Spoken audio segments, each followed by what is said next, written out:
ወልድ ወመንፈስ ቅዱስ አህዱ አምላክ አሜን። የተወደዳችሁ የልዑል እግዚአብሔር ቤተሰቦች የእናታችን የእመቤታችን የቅድስት ድንግል ማርያም የቃል ኪዳን ልጆች የቅዱሳን የጻድቃን የሰማዕታት የነቢያት የሐዋርያት ወዳጆች ሁላችሁም ወንድሞችና እህቶች በአምላካችን በመድኃኒታችን በኢየሱስ ክርስቶስ ፍጹም የሆነ የሰላምታ ድምፅ እንደምን ዋላችሁ፣ እንደምን አመሻችሁ። ቸርነትና ምሕረት ይቅርታና ርኅራኄ ልዩ የባህሪ ገንዘቡ የሆነ ሁላችንንም በእድሜያችን ላይ ይችን ዕለት ይችን ሰዓት ባርኮና ቀድሶ ስለሰጠን አምላካችን ልዑል እግዚአብሔር ስሙ በድጋሚ የተመሰገነ ይሁን። የእናታችን የእመቤታችን የቅድስተ ቅዱሳን የንጽሕተ ንጹሐን የድንግል ማርያም የእናትነት ፍቅሯ አማላጅነቷ ቃል ኪዳኗ ከሁላችን ጋር ይሁን። ጻድቃን ሰማዕታት፣ ቅዱሳን መላእክት እንደየክብራቸው ክብር ምስጋና ይድረሳቸው። እግዚአብሔር አምላክ ቢወድና ቢፈቅድ ለትንሽ ደቂቃ የምንማማርበት የትምህርታችን ርዕስ የሚሆነው በዚህ በትንቢተ ኢዩኤል ምዕራፍ 1 ቁጥር 14 ላይ ስንመለከት እንዲህ ይላል።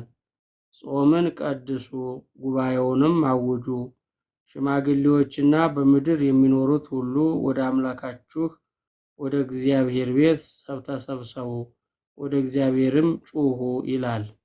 ስለ ቃሉ አምላካችን ልዑል እግዚአብሔር ስሙ የተመሰገነ ይሁን።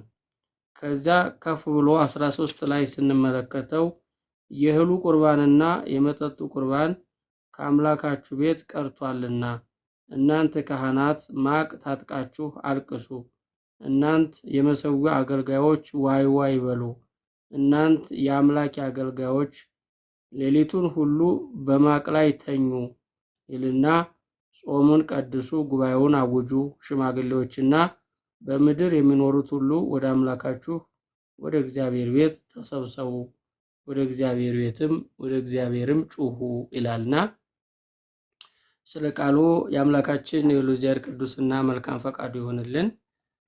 እንግዲህ ይሄ በጣም ብዙ ቦታ ላይ ስለ ጾም ተጠቅሷል። የተወደዳችሁ የእግዚአብሔር ቤተሰቦች ብዙ ቦታ ላይ እንግዲህ ከመጀመሪያው ከአዳም ጀምሮ ስንነሳ አባታችን አዳም ይሄንን እንዳበላ ይሄንን ብላ መባሉ በራሱ የጾም ሕግ ነው።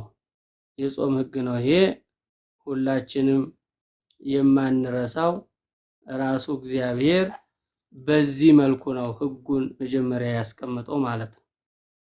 በዚህ መልኩ ነው መጀመሪያ ያስቀመጠው ማለት ነው እና አንዱ የመጀመሪያው ትእዛዝ እና በዛ ምክንያት ምን ተሆነ?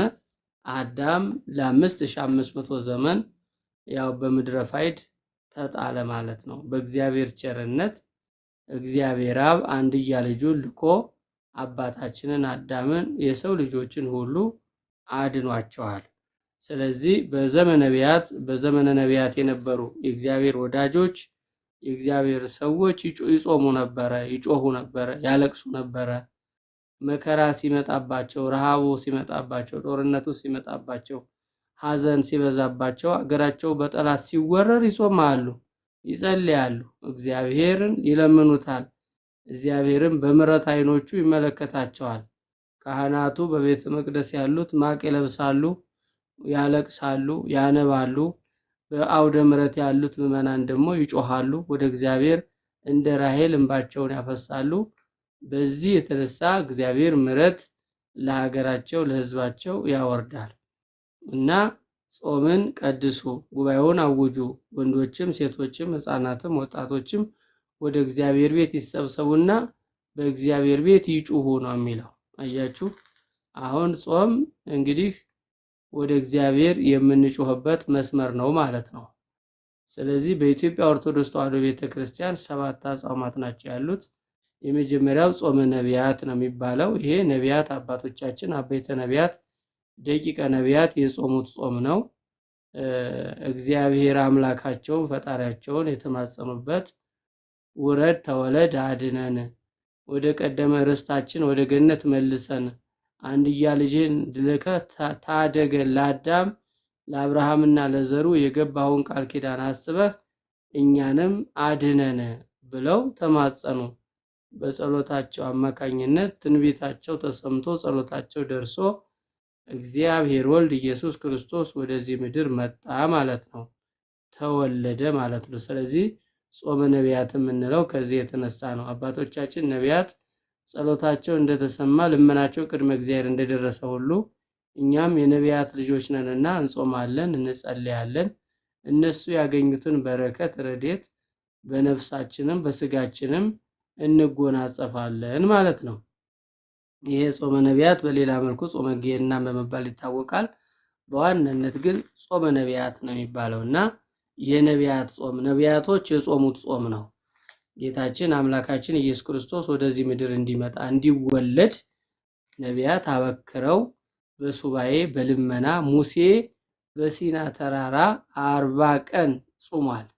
40 ቀን ጾሟል። ሌሎቹም ማቅለብሼ ይላል። ማቅለብሼ በአመድ ላይ ሆኜ ጾምና ጸልይ ነበረ።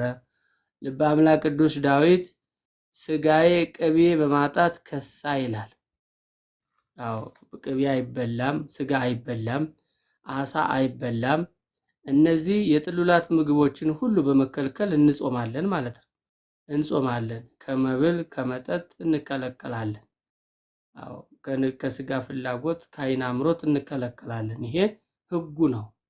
እግዚአብሔርን ለማክበርና ኃጢአት በደላችን እንዲደመሰስልን ለማድረግ እግዚአብሔር ያዘዘንን ሁሉ እንፈጽማለን ማለት ነው።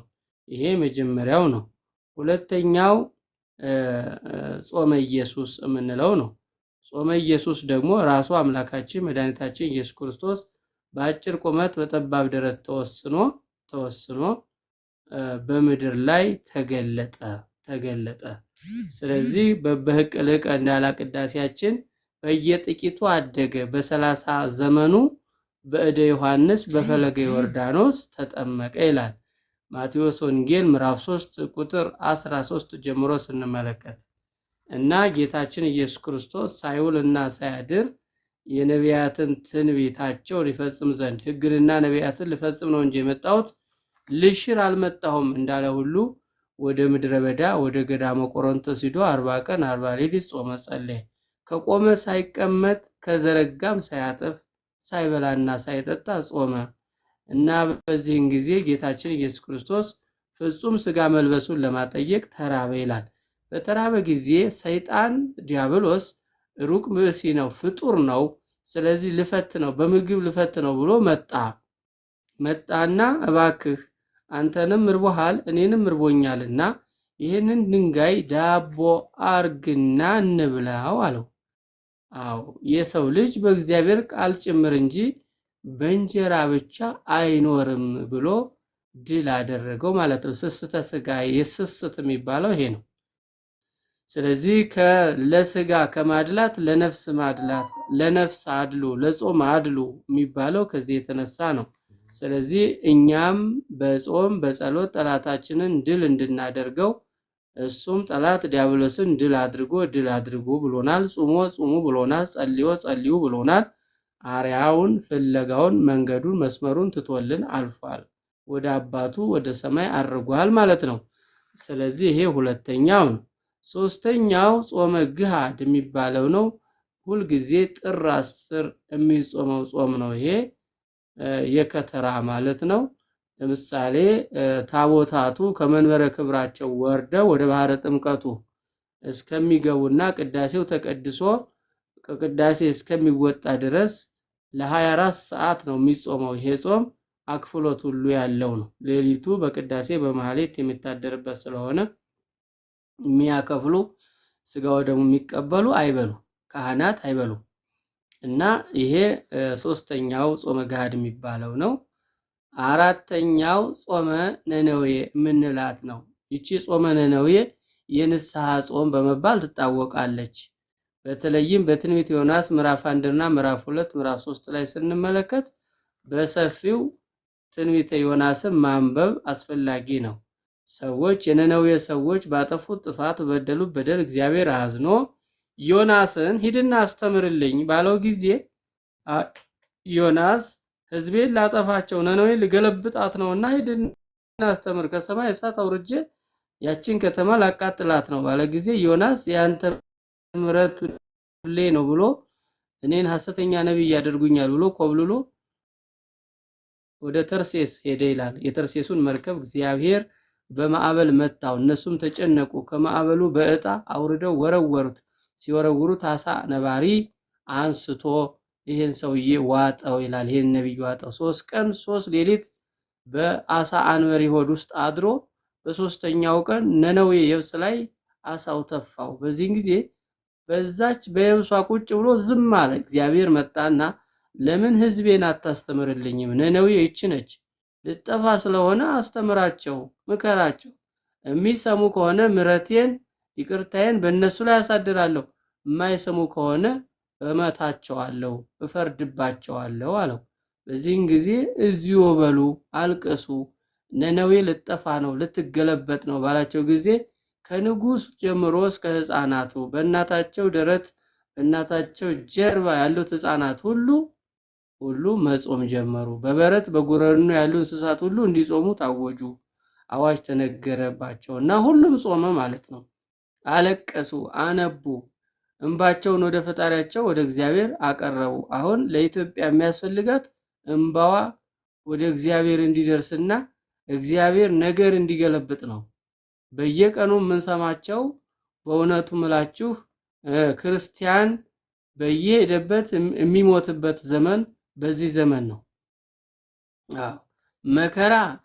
መከራ በክርስቲያኖች ላይ የመከራ አዋጅ ታውጆባቸው በያገኙት ሰዎች የጭካኔ መለማመጃ አድርገዋቸዋል። ስለዚህ ለሀገራችን ለኢትዮጵያ ብሎም ለቤተ ክርስቲያናችን እግዚአብሔር ምሕረት እንዲያመጣ ሁላችንም ከልባችን መጾም አለብን። ይሄ ነቢያት ጾም ነው የቀሳውስት ጾም ነው የሚባል ነገር የለም።